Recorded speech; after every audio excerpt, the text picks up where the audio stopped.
Bapak dulu S1-nya di mana tuh, Pak? Pak? Ternyata tesnya itu memang apa ya? Ya dapat dikatakan murni-murni dan nggak murni gitu. Hmm. Tapi alhamdulillah waktu itu keluarga merestui Mhm. untuk berangkat sendiri. Iya. Nah berangkat sendiri waktu itu ikut rombongan lain. Mhm. Pas begitu sampai di sana nggak taunya Ada satu mata kuliah yang itu nggak, Pak? Yang menurut Bapak, wah ini saya banget nih gitu. Bapak berapa tahun Pak di sana, Pak? saya kurang lebih 7 tahun. 7 tahun. Ya 7 tahun lebih lah, hampir mungkin 8 tahun. Karena bukan karena tidak mampu mengikuti mata kuliah. Mhm. Mata kuliah saya itu habis di semester 5, 6 itu Oh udah habis. berarti udah di tahun ketiga tuh sebenarnya tuh mata kuliahnya tuh udah selesai. Udah selesai, udah habis. Tinggal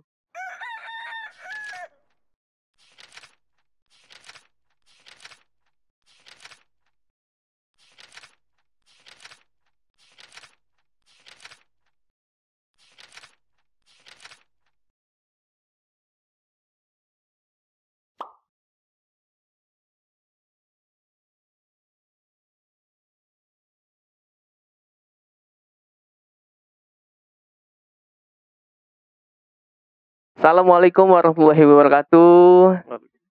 Selamat datang kembali di podcast Anak Bimbingan. Dan hari ini kebetulan sekali masih di bulan suci Ramadan. Dan kita kedatangan kita mendatangkan seorang dekan Fakultas Sastra Universitas Pamulang, yaitu Bapak Muhammad Ramdon. Apa kabar, Pak? baik, Alhamdulillah ya. sehat.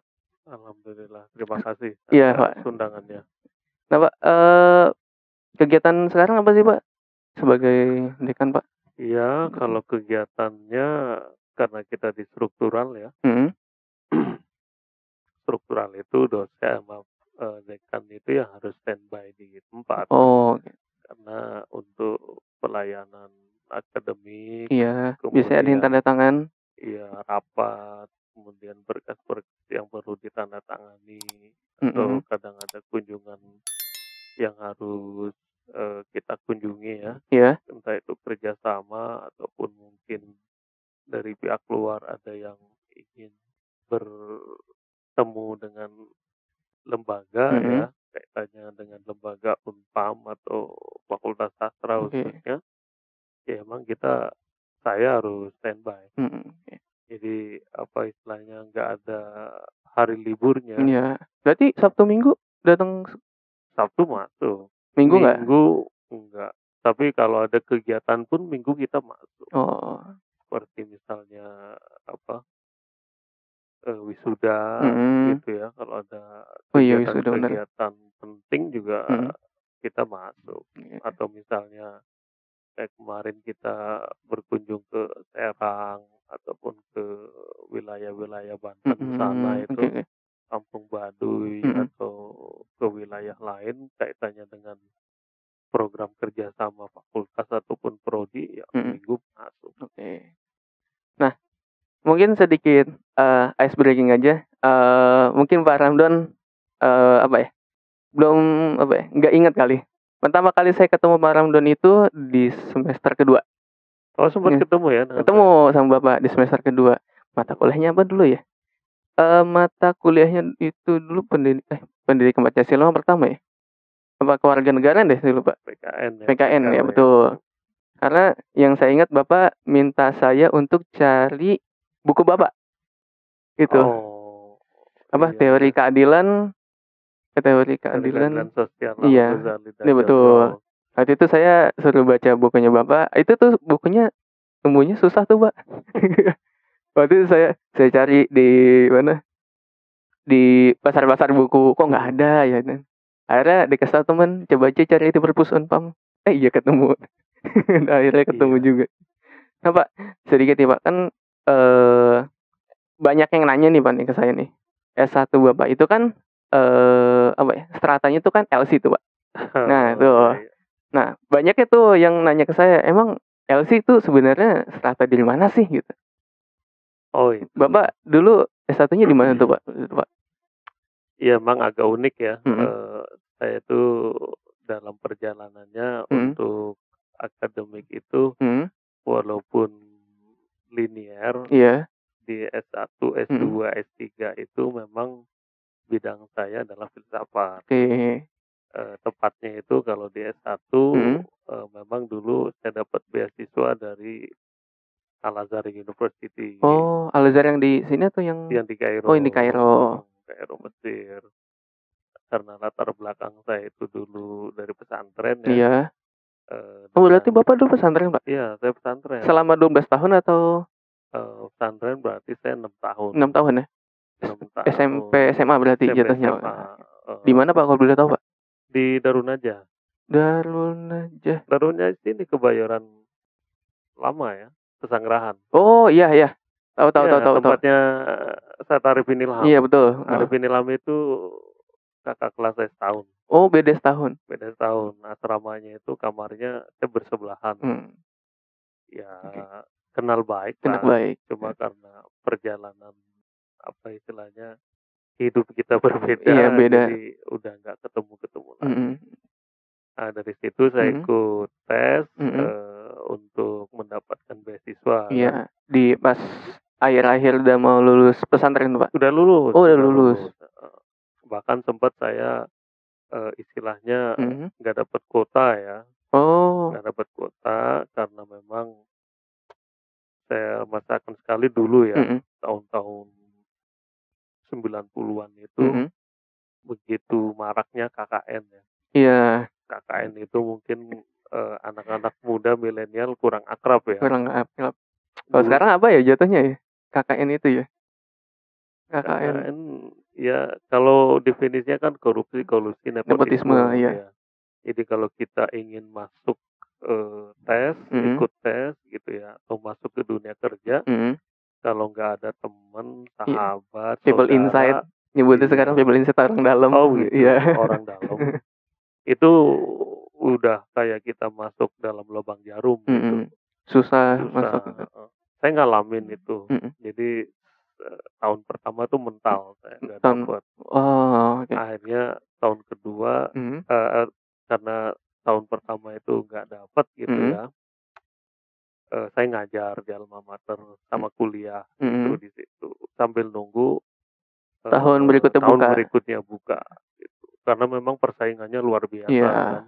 Dari seluruh Indonesia di tes itu hanya ada jatah kurang lebih sekitar 50 kursi. 50 kursi? Iya. Untuk nasional, Pak? Iya.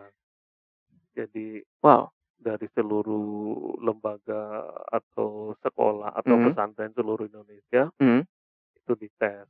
Dan ternyata tesnya itu memang apa ya? Ya dapat dikatakan murni-murni dan nggak murni gitu. Jadi saya masih ingat itu waktu itu sekali pengumuman dinyatakan lulus.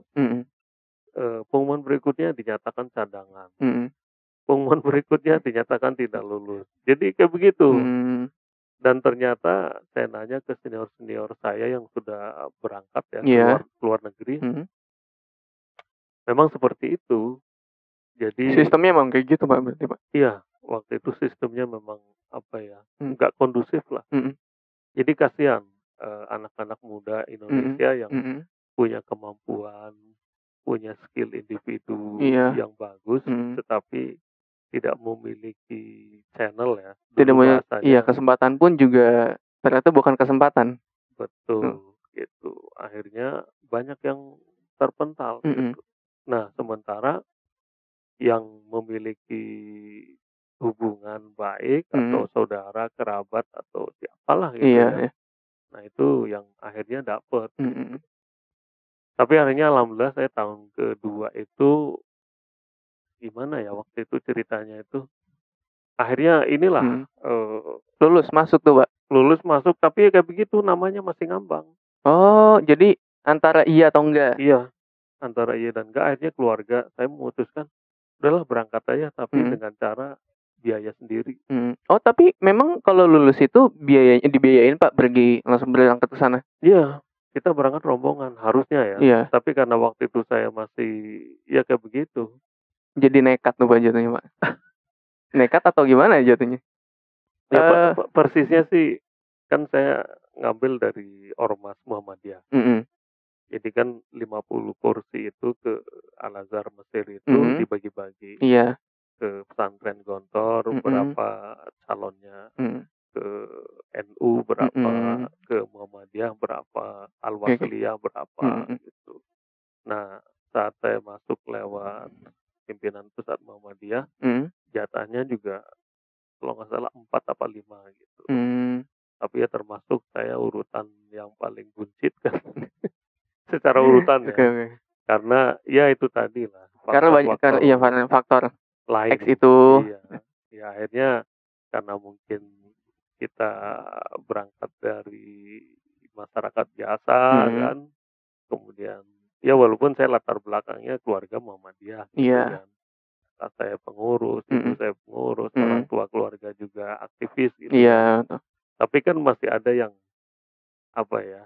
Ya yang lebih dari Bapak gitu. Iya. Tapi alhamdulillah waktu itu keluarga menyetujui, merestui untuk berangkat sendiri. Iya. Nah berangkat sendiri waktu itu ikut rombongan lain. Pas begitu sampai di sana, nggak taunya ijazah saya, syarat-syarat saya, berkas-berkas saya lengkap. Oh, alhamdulillah Pak berarti Pak. Ada di sana Kementerian Luar Negeri. Iya. Jadi waktu itu senior saya bilang, seandainya Anda tidak berangkat, ini udah bakal dipakai untuk orang lain. Oh, oke. Jadi segitunya. Iya. Ya. Jadi memang apa ya, jatuhnya memang harus kita yang bergerak ternyata ya di saat itu juga. Iya, pokoknya zaman itu tuh Orde Baru ya. Iya. Kita memang harus dituntut untuk membuktikan diri sebagai petarung sejati. Iya, betul. Nah, itu Bapak tahun berapa Pak ke Mesirnya? Saya lulus itu tahun 90-91 ya. Jadi karena ngajar nunggu kapan berikutnya. 92. Kurang lebih itu. Berapa tahun Pak di Mesir Pak? Nah ini ceritanya juga agak sedikit panjang ya. Iya. Sebenarnya sih di sana idealnya 4 tahun, 5 Idealnya 5 tahun. tahun. Ya. Okay. Tapi karena saya kebetulan memang dari rumah dari Indonesia itu cita-citanya cuma satu. Saya ingin masuk filsafat. Akidah filsafat itu ada di Fakultas Usuluddin. Nah, memang waktu itu menurut sebagian kalangan, sebagian teman-teman justru jurusan atau fakultas yang dihindari. Karena rumit. Oke. Ya. Karena rumit. Karena susah. Tapi rumitnya tuh memang harus gimana sih Pak? Maksudnya kan kalau dulu kan ini mungkin sedikit cerita Pak ya. Sebelum saya masuk Unpam itu, dulu saya 2 tahun di negeri seberang, di Jepang. Iya. Tuh. Nah, rumitnya itu adalah bukan masalah kalau dulu mungkin katanya memang prakteknya dan mata kuliahnya yang susah, tapi sekarang itu birokrasinya yang susah. Tuh. Berarti Bapak dulu merasakan susahnya itu adalah di mata kuliahnya atau gimana tuh Pak? Menurut orang ya. Iya, menurut orang kan mata kuliahnya yang susah. Mata kuliahnya susah gitu. Tapi kalau buat saya sih malah menantang ya dan enjoy sekali. Oh iya. Saya mengikuti karena mungkin keinginan saya sendiri. Iya, keinginan Bapak sendiri.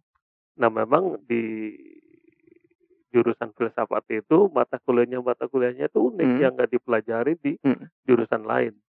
Jadi ada satu mata kuliah yang itu nggak Pak? Yang menurut Bapak, wah ini saya banget nih gitu. Ada beberapa. Ada beberapa. Di antaranya itu filsafat Yunani. Hah? Ya. Filsafat Yunani Pak? Iya, filsafat Yunani. Kemudian filsafat Barat. Kemudian Marxisme. Oh iya. Ya. Bapak dulu pernah di semester 2 pernah ngasih gambaran sedikit kan. Pas mata kuliah pas Bapak ngajar ngasih ini seperti ini gambaran dasarnya. Filsafat Yunani, Barat, Marxisme gitu. Ya, di situ uniknya. Jadi sebagian kalangan itu teman-teman menghindari. Karena yang namanya Al-Azhar itu kan belajar agama kan. Iya. Kebanyakan gitu. Iya, betul. Mainstreamnya itu yang berkembang seperti itu. Iya. Tapi kebetulan sebagian kecil yang masuk ke filsafat itu kan dianggapnya agak nyeleneh. Iya. Karena yang dipelajari Marxisme loh.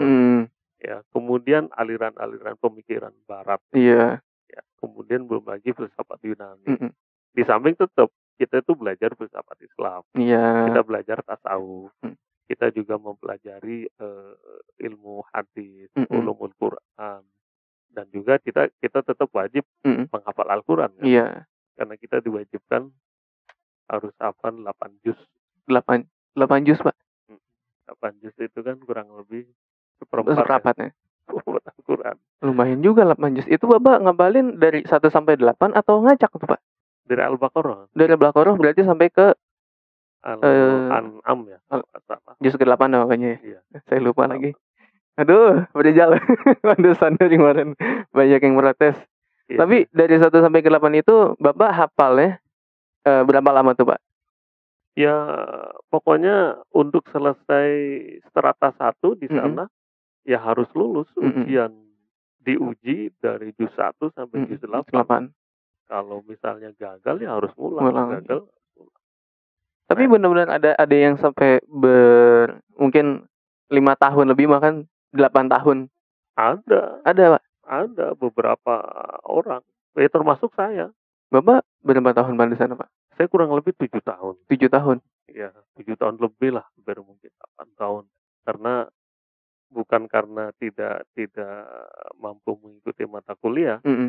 Mata kuliah saya itu habis di semester 5, 6 itu. Oh, berarti udah di tahun ketiga tuh sebenarnya tuh mata kuliahnya tuh udah selesai. Udah habis. Tinggal hafalan Quran. Oh, hafalan Quran yang memang Pak, benar. Memang hafalan Quran itu untuk sebagian karakter orang itu ada yang memang gimana? Dia hafal sih. Iya.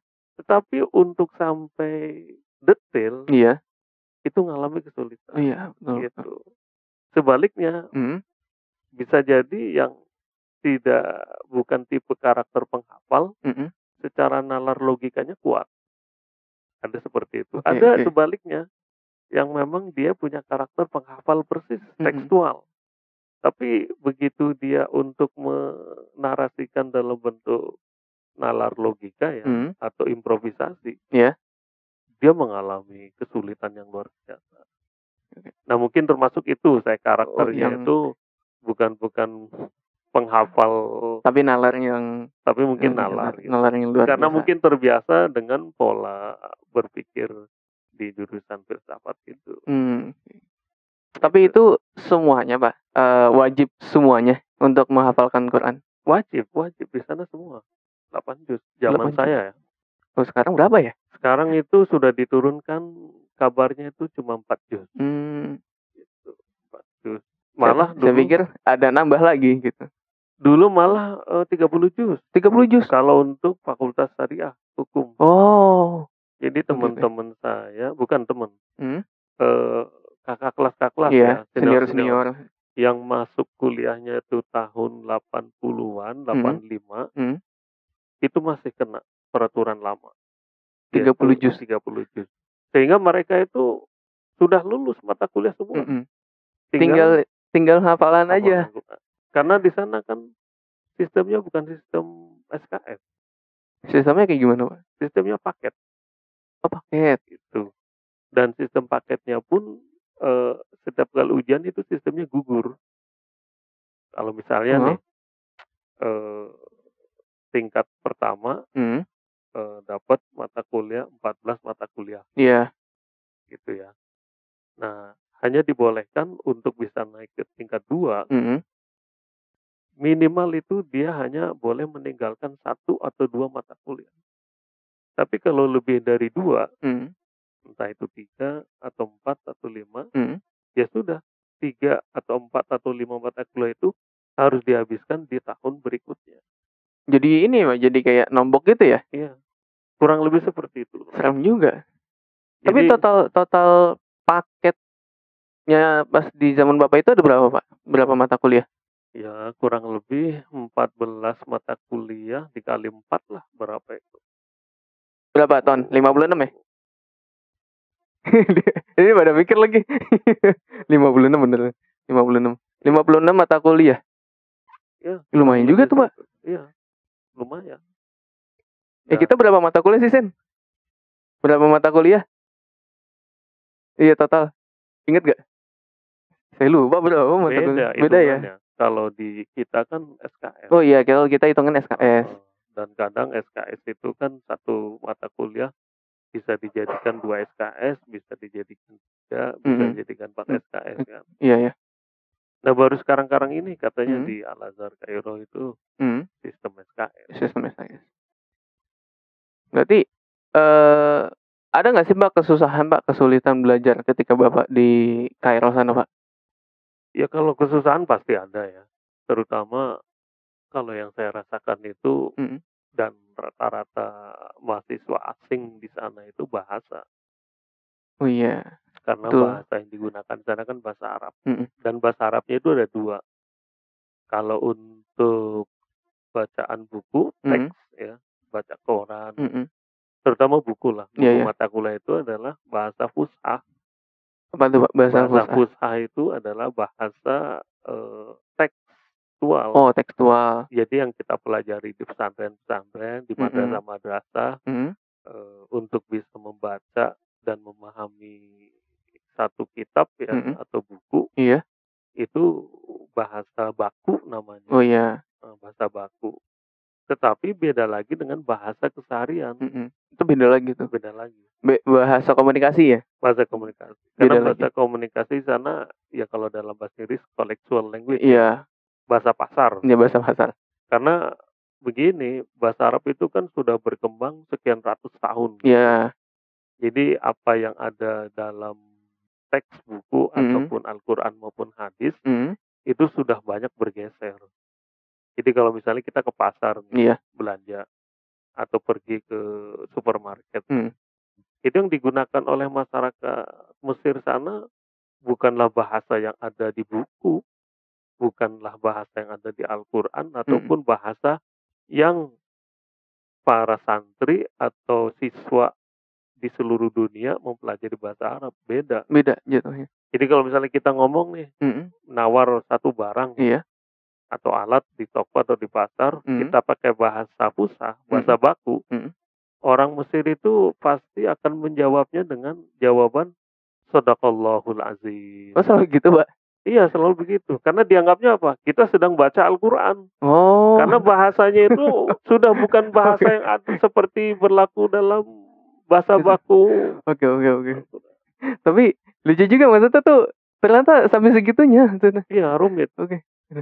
Tapi itu Bapak belajar bahasa untuk bahasa ini ya Pak, untuk bahasa istilahnya itu bahasa pasarnya. Itu berapa lama sih Bapak belajarinnya? Saya mungkin termasuk agak cepat ya. Agak cepatnya karena saya tinggal di asrama. Di asrama Al-Azhar itu tinggal seluruh mahasiswa dari seluruh dunia. Iya. Kamar di asrama kan berkamar-kamar gitu. Tapi satu kamar itu beda negara ya Pak? Beda negara sendiri, satu kamar sendiri. Ya mungkin satu ukuran gini lah, satu orang. Nah di sana yang digunakan ya bahasa Arab, bahasa Inggris. Sehingga kalau yang tinggal di asrama itu biasanya bahasanya bagus. Karena setiap harinya dia berkomunikasi dengan orang asing. Iya. Jarang sih itu orang Indonesia gitu. Walaupun ada. Jadi apa ya? Kita pergi ke pasar, kita pergi kemana, kita ada interaksi sosial itu cepat gitu. Karena mau tidak mau harus bisa. Di samping dulu mungkin ya dulu saya penggemar untuk inilah bahasa asing ya, karena di pesantren dulu di bagian bahasa. Jadi memang ada juga mahasiswa Indonesia atau mahasiswa asing yang ngumpulnya dengan negaranya sendiri. Nggak mau jauh-jauh. Jadi walaupun bertahun-tahun tinggal di luar negeri, jangan salah ya. Sebagian mahasiswa asing kita di luar negeri juga ada sebagian dari mereka itu yang memang nggak lancar ya, dan nggak apa ya, bukan menjadi pengguna aktif bahasa asing tersebut. Kenapa? Ya karena mereka tinggal di apartemen sama orang Indonesia. Bergaul sehari-hari sama orang Indonesia. Nggak jauh-jauh ya berarti. Iya, nggak jauh-jauh. Nah, kalau yang nyampur dengan orang asing, malah sempat saya waktu itu setelah mungkin 4 tahun ya, 5 tahun. Saya sempat pulang itu, untuk untuk menggunakan bahasa Indonesia agak terbata-bata, apalagi bahasa Jawa ya, karena saya orang Jawa itu, agak sempat kesulitan. Kenapa? Karena sempat terbiasa sekian tahun menggunakan bahasa asing. Jadi pas pulang ke Indonesia udah agak kagok juga ya Pak ya? Iya, kalau kita yang memang dulunya aktif gitu ya, bergabung atau bergaul dengan orang-orang asing. Tapi kalau yang nyampurnya sama orang satu kampung, ya ngejauh sih kayaknya sih. ya justru bahasa kampungnya lebih lancar. Karena dia ketemu dengan orang-orang kampung sendiri di luar negeri sana. Ada yang sebagian seperti itu. Dari Indonesia itu dia bahasa Jawanya atau bahasa Padangnya atau bahasa Sundanya kurang lancar. Tapi begitu pergi ke luar negeri, dia nyampur satu apartemen, satu asrama dengan orang sekampungnya. Bahasa kampungnya, bahasa daerahnya lebih lancar, jangan salah. bahasa komunikasinya jadi lebih lancar. Lebih lancar. Gitu. Aduh. Ya belum lagi bahasa ini ya, bahasa apa istilahnya ya, jurnalistik. Iya. Bahasa jurnalistik beda lagi. Jadi misalnya di kok bahasa yang di buku, di koran dan di media itu beda-beda Pak? Beda lagi. Arti bedanya itu ya tidak terlalu signifikan sih. Tapi kalau kita tidak mempelajari, ya kita kesulitan. Contoh misalnya, saya sana kan misalnya setiap hari baca koran Al-Ahram atau Al-Hayat, terbitan London itu kan, atau Al-Ahram lah yang terbitan Kairo Mesir. Bahasa jurnalistik kan beda dengan bahasa buku. Jadi istilah-istilah asing itu atau kata-kata serapan yang berasal dari bahasa lain, negara lain itu bisa dijadikan atau masuk menjadi bahasa koran tersebut. Misalnya bahasa Arab gitu kan. Untuk menyebut istilah-istilah asing kan sulit. Sehingga dijadikan kata serapan kan. Nah kalau itu tidak dipelajari ya nggak bakal paham baca koran yang ada yang berlaku itu. Jadi itu. Tapi apa ya? Saya kepikiran dulu kan kalau saya sebelum sebelum ke Jepang itu kan biasanya kan ada tes bahasa Jepang dulu tuh. Nokeng N5 sampai N1. Nah, itu kalau Bapak itu sendiri ada tes bahasa Arab juga nggak sih Pak? Ada. Tapi ada tingkatannya nggak Pak? Kalau tingkatannya sih nggak tahu kalau sekarang ya. Kalau zaman dulu itu, zaman saya itu saat mau masuk aja, mau masuk itu di Kementerian Agama di tes bahasa Arabnya itu. Karena kan di sana yang diterima di Al-Azhar itu adalah dari sekolah atau madrasah atau pesantren yang memang sudah muadalah ya. Muadalah itu artinya statusnya itu disamakan, baik itu secara kurikulum, kemudian secara kebahasaannya, bahasa Arabnya itu ya sudah dianggap layak. Gitu. Berarti memang sekolah itu ada bahasa Arabnya. Misalnya bahasa Arabnya di mata pelajaran tuh jadi kurikulum. Iya. Itu bisa. Iya, bisa. Dan yang paling penting sih sebenarnya itu bahasa Arab itu dipraktekkan nggak? Oh iya. Jadi kembali ke tadi bahasa ya. Iya, bahasa.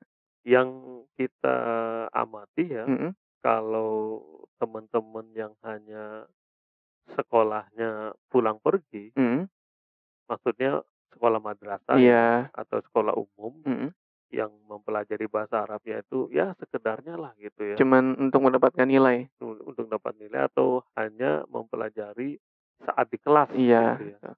Itu biasanya kewalahan untuk ngikutin perkuliahan di sana. Karena yang bisa mengikuti itu mereka yang memang benar-benar seperti mereka dulu pernah di asrama mempraktekkan bahasa Arab selama sekian tahun. Baik itu secara tulisan ya, nahwu sorofnya itu tata bahasanya ya, sintaksis ya, tata bahasa, nahwu, lalu kemudian kosakata dan praktikalnya kan, praktisnya itu memang dijalankan baru mereka itu biasanya mampu untuk mengikuti perkuliahan di sana. Oke. Kalau hanya dulunya hanya sekedar belajar bahasa Arab begitu saja, saya yakin itu kewalahan. Karena di sana sudah tidak ada lagi penerjemah, tidak ada lagi yang akan membantu untuk bisa menjelaskan dengan bahasa kita, ya kan? Kita harus mencari tahu sendiri. Saya merasakan saja di asrama, di pesantren selama 6 tahun aja masih kewalahan, apalagi yang cuma sekedar teori doang. hanya sekedar teori. Ya, maaf ya, untuk setiap angkatan itu mungkin sebagiannya tuh DO. Hah? Drop out. Kok bisa, Pak?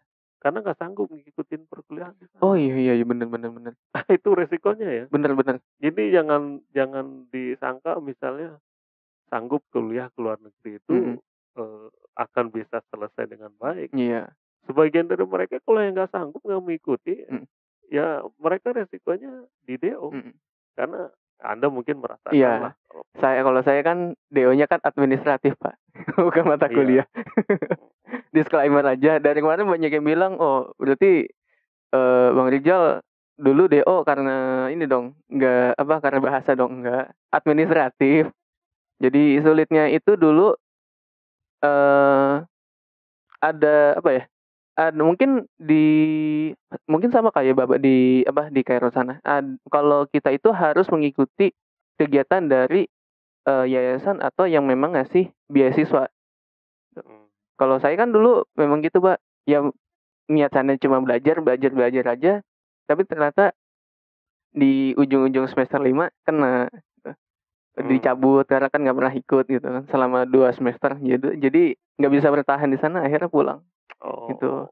Iya, memang kadang ada ini ya, ada aturannya. Ada aturannya. Kalau Bapak di sana sendiri, Pak, beasiswanya ada aturan nggak sih, Pak? Di sana enggak sih, enggak terlalu ketat Nggak seperti terlalu itu. ketat ya? Ya, bahkan memang diberikan keleluasaan yang sebesar-besarnya. Jadi kami itu di asrama dapat kamar sendiri, kemudian dapat uang saku setiap bulan ya, ngambil Iya betul, saya bank, juga, Pak, merasakan. di bank kan. Iya. Kemudian di asrama juga kita dapat sarapan tiap pagi, kemudian makan siang. Iya. Ya. Kalau malam itu dulu zaman kita itu boleh masak sendiri, atau mungkin makan di kafetaria ya, di kantin. Itu bayar sendiri, Pak, tapinya, Pak? Bayar sendiri. Dan itu juga masih kita dibolehkan untuk ngikutin tes, dapat beasiswa lain. Oh, berarti sama dulu. Berarti nggak jauh beda sih kayaknya, Pak. Dapat uang saku juga. Sarapan makan siang itu dijatahin biasanya. Saya dijatahin sebulan itu total ada 90 kali jatah makan. Jadi sehari itu kan biasanya ada yang 3, ada yang berapa gitu. Tapi saya biasanya tuh cuma 2, Pak. Sarapan sama makan malam. Nanti sisanya itu biasanya kalau bisa dijadiin voucher. Nah, itu kadang-kadang dijadiin voucher makanan tuh. Nah, itu bisa voucher makanan itu bisa jajan keluar gitu. Enak kayak gitu. Berarti nggak jauh beda ya? Nggak jauh beda, saya rasa itu yang diberlakukan di negara-negara. Di Indonesia pun saya yakin seperti itu. Walaupun mungkin ada sedikit perbedaan. Ya uniknya itu kita bisa bisa mendapatkan culture budaya asing, budaya luar. Kemudian juga kita akhirnya bisa beradaptasi dengan kebiasaan-kebiasaan negara lain. Kita tahu persis kondisi suatu negara, bahkan sekian negara. Karena ya di asrama kan ya mungkin Anda merasakan bertetangga adalah tetangga yang dari luar negeri sana.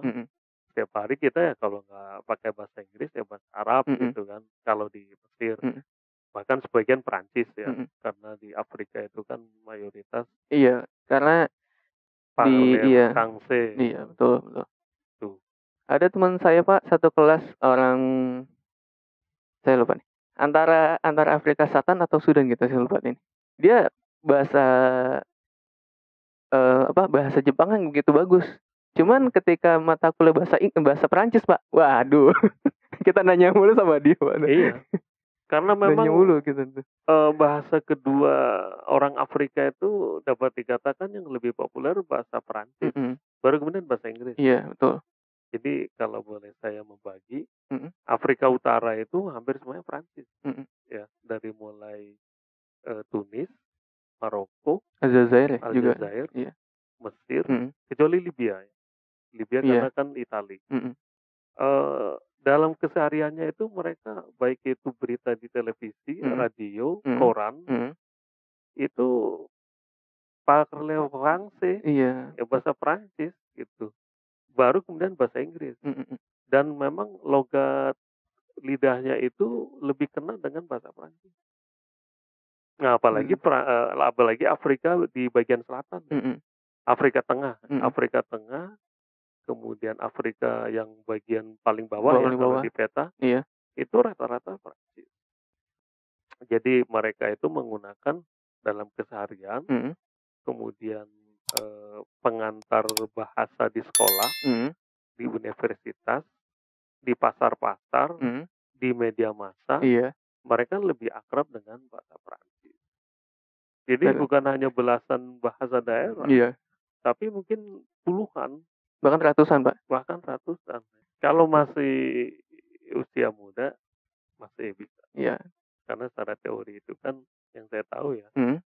Setelah itu Bapak mengambil S2 di ini UMJ. UIN saya tinggalkan yang negeri. Ngambil jurusan apa tuh, Pak? Makanya secara logika saya sampai sekarang sulit untuk menerima dapat kiriman WA. Ya kan, dapat informasi. Hanya satu halaman saja